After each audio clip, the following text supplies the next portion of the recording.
일산에 파스타 맛집으로 소문난 모퉁이 주방이라는 곳으로 왔습니다. 날씨 좋으면 밖에 앉아서 먹어도 맛있을 것 같은데 쿨키즈는 2만 원입니다. 병당. 들어가 보겠습니다. 브라타 치즈하고 프로슈트가 올라간 샐러드인데 옆엔 루꼴라 같죠? 같이 먹어보겠습니다. 생 바질 크림 파스타입니다. 특이하게 파스타 면을 떠먹는 거래요. 리조라는 파스타 면인데 쌀알처럼 생겼다면 생긴 건 딱 리조또예요. 근데 파스타의 일종이라고 합니다. 음식이 너무 빨리 나와버렸어요. 다 와인을 따야 되는데 오늘의 와인은 체사리라는 와이너리에서 만든 보산이라는 아마로네예요. 이태리 4대 와인이죠. 아마로네. 그 4대는 누가 정하는지 모르겠으나 리제르바급이니까 일반 아마로네보다 와이너리에서 더 긴 숙성 기간을 거쳐가지고 출시하는 와인들이죠. 게다가 2013년 빈티지예요. 12년 에이징된 아마로네 저 처음 마시는 것 같아요. 2013 딱 써있죠? 포크가 엄청 길죠? 보산 아마로네라고 써있고요. 리제르바. 과일 향이 여기 있는데도 났어요. 좀 전에. 향 너무 좋아요. 와, 우와, 이런 거구나. 좋은 아마로네는 이런 거구나. 다시 아마로네 팬이 될 것 같아요. 한동안 아마로네 정말 많이 마셨었는데 4만 몇천 원짜리 아마로네가 이마트에 있었어요. 그거 마시고 나서 아마로네를 끊었거든요. 적어도 7, 8만 원 정도 되는 아마로네를 마셨을 때 진정한 아마로네 맛이 조금씩 나고 짠. 와, 와인 미쳤는데요 오늘. 와, 이렇게 부드러울 수가. 그래도 음식이 식기 전에 일단 음식을 먹어야 됩니다. 먹어보겠습니다. 일단 프로슈토부터 맛을 보겠습니다. 내가 이태리에서 먹던 그 프로슈토 맛이 나는지. 프로슈토 짜겠죠? 그렇게 많이 짜지 않고요. 올리브 오일이 겉에 살짝 묻었고 후추로 약간 어딘가 간을 했어요. 이 후추 위에 뿌렸네요. 그랬더니 잡향이 나려고 하는 것도 후추로 잘 잡았어요. 보통은 샐러드 하면 발사믹 이런 거 뿌려주잖아요. 와인이랑 먹으면 별로 페어링이 안 좋거든요. 식초 성분이 산도가 세다 보니까 와인의 산도가 죽는 이런 효과가 있는데 뭐가 뿌려져 있길래 당연히 발사믹이겠지 했는데 올리브 오일이었어요. 후추하고. 루꼴라도 루꼴라 화원에 가서 손으로 막 루꼴라 뜯어가지고 그냥 이렇게 먹는 그 정도의 신선함이에요. 향이 진짜 세요, 루꼴라가. 예쁘진 않죠? 맛있겠죠? 일단 주도적인 맛은 모카 초콜릿.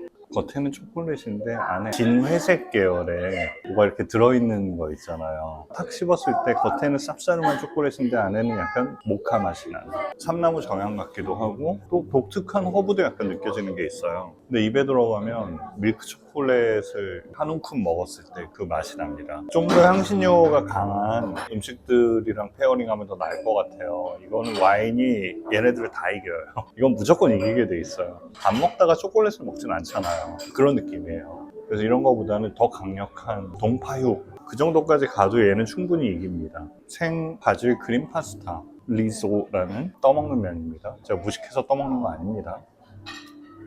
일단 리조라는 파스타면은 눈 감고 씹으면 쌀 씹는 것 같아요. 형태도 비슷하고 왜 이런 면을 만들었을까요? 이태리에서 쌀을 흉내낸 걸까요, 일부러? 베이스는 뭐 바지를 갈아 넣은 그냥 색깔만 딱 봤을 때는 전복 내장으로 비빈 전복죽 단면 딱 보시면 쌀이잖아요. 이게 어디가 쌀이 아니에요. 근데 다른 점은 부들부들해요. 표면이 쌀보다 끈적거리지 않고 빨간 거는 베이컨을 튀기듯이 해가지고 잘 으깨 놨죠. 가운데 흰 크림은 사워크림이었습니다. 과연 먹을 수 있을까요? 이걸 한 입에 제가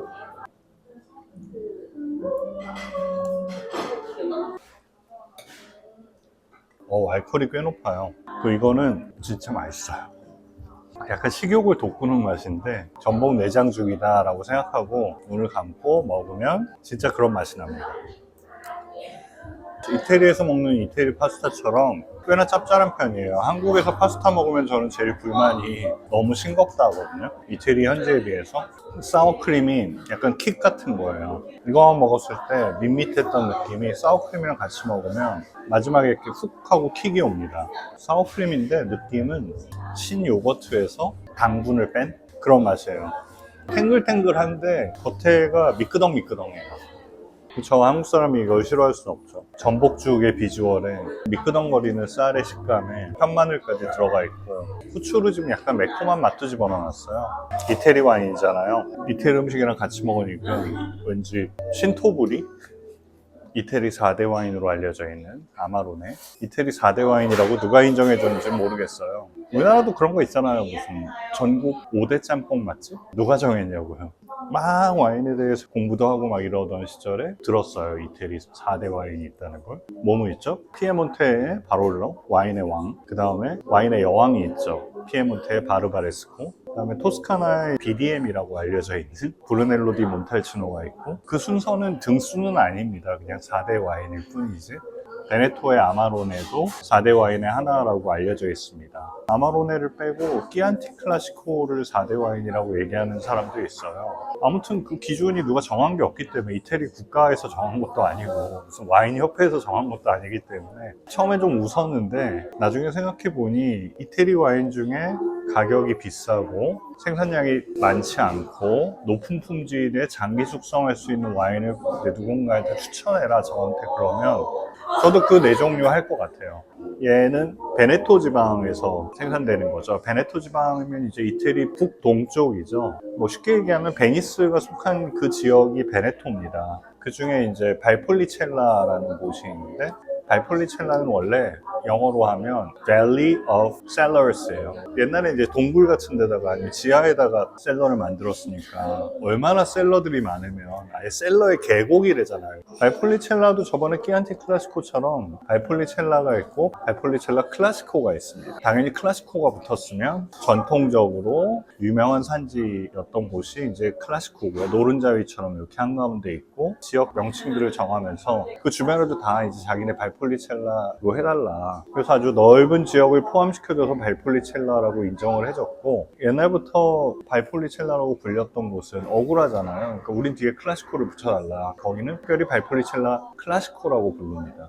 그래서 발폴리첼라 와인을 고르실 때 좀 더 품질 높은 걸 고르고 싶다 그러면 클라시코가 붙은 거를 고르시면 평균적으로, 전부 다는 아니겠지만 더 품질이 높은 걸 사실 수 있는 확률이 더 높습니다. 아마로네는 아마로가 쓰다라는 뜻이거든요. 그러면 이 와인이 쓰냐, 아주 쓴 맛이 나는 와인은 아니에요. 물론 알코올 도수가 좀 높아서 약간 쓸 수는 있지만, 일단 품종은 이제 세 가지가 들어갑니다. 이 와인 같은 경우에는 코르비나, 코르비오네, 그 다음에 론디넬라가 들어갑니다. 근데 메인은 코르비나예요. 어차피 발폴리첼라에서 제일 많이 키우는 품종은 코르비나고, 일반적으로 코르비나 품종은 별로 대단한 품종이 아니에요. 대단한 품종이면 전 세계에서 심었겠죠. 코르비나 자체는 그냥 뭐 중간이나 중간 마이너스 정도 바디가 나오는 산도 높은 과일량 있는 이런 품종이고요. 그래서 그냥 발폴리첼라 로쏘라는 발폴리첼라의 그냥 일반 등급의 레드와인을 마셔보면 그냥 가볍게 마실 수 있는 과일량 좀 나는 산도 높은 뭐 이런 와인입니다. 특징이 대단하지 않은 이 와인을 그 동네 사람들이 특징 있게 만들어낸 건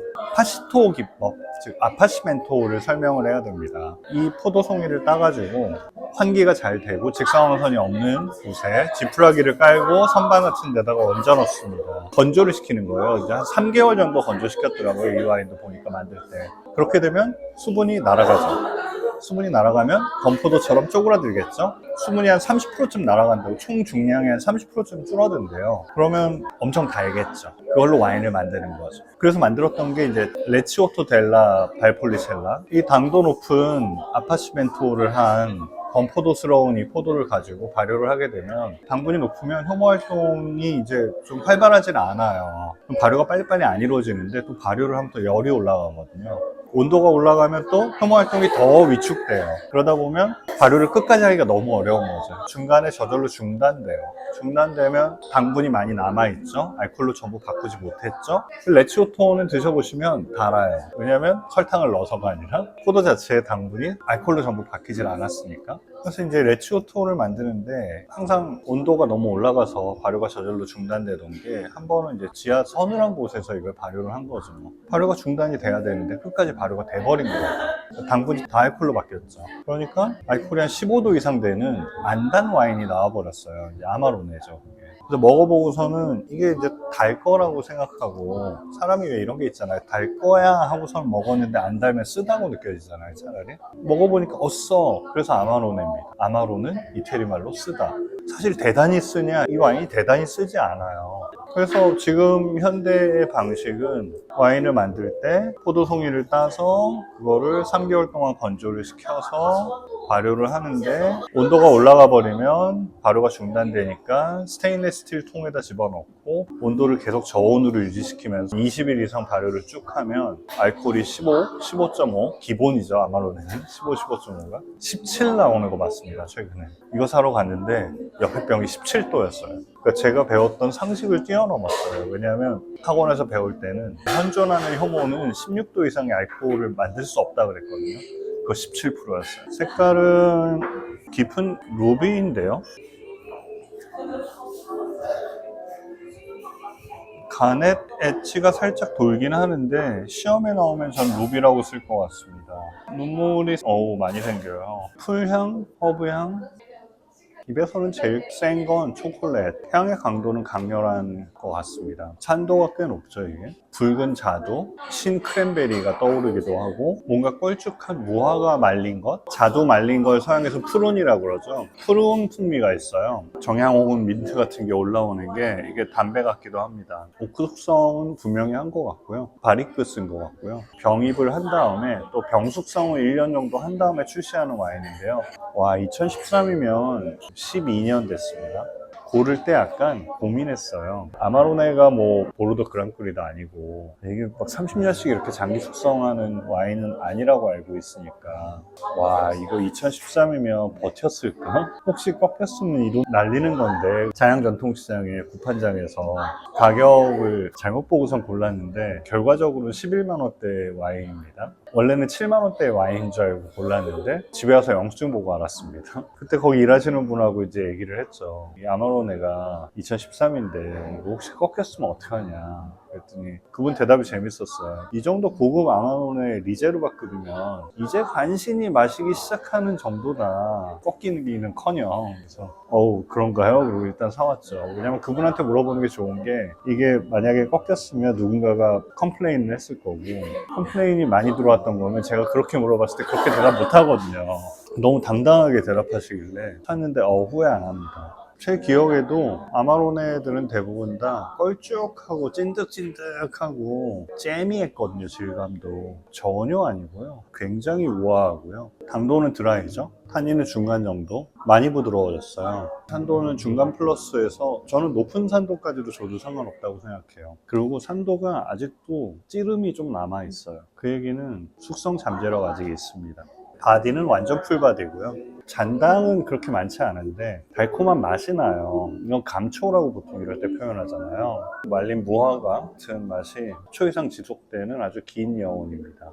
와, 정말 끝내줘요. 이제 종합평가를 해봐야죠. SAT 들어갑니다. 일단 복합미 훌륭해요. 말린 과일 쪽 3차향들이 굉장히 잘 발현돼서 아주 뚜렷하게 나옵니다. 밸런스는 훌륭한과 매우 좋은의 경계선쯤에 있는데, 아마로네는 원래 기본이 15% 이상의 알코올이 나오게 돼 있는데, 이 알코올이 튄다고 할 수 있느냐, 아니면 그냥 높은 산도와 높은 바디에 잘 어울려서 얘가 밸런스를 잘 이루고 있느냐. 저는 그냥 균형미가 좋다고 하고 싶습니다. 훌륭하다고. 이건 알코올만 세네, 뭐 이런 거 있잖아요. 그르나슈로 만든 더운 지중해 쪽 와인들 먹으면 이건 맹탕인데 알코올만 세네, 이런 느낌이 아니라, 얘는 알코올이 센 건 알겠는데 그게 많이 거슬리지는 않아요. 저는 풍미의 강도 강렬하죠. 향의 강도도 강렬하지만 여운 아주 길죠. 말린 무화과 여운이. 그래서 이건 훌륭한 와인이라고 생각합니다. 최고 등급이죠. 게다가 얘가 12년 동안 병숙성한 게 또 약간 가산점을 주고 있어요. 산도도 많이 부드러워졌고 탄닌은 훨씬 부드러워졌고, 원래 탄닌이 센 건 아니죠, 아마로는. 리뷰로 점수를 주자면 저는 한 4.5 주고 싶어요. 그래서 옛날 한 3, 4년 전으로 돌아가는 것 같아요. 다시 아마로네를 또 어쩌다 한번 즐겨 마시게 될 것 같은 느낌? 한동안 등을 돌렸었는데요, 제가 아마로네. 짠, 짠, 안녕.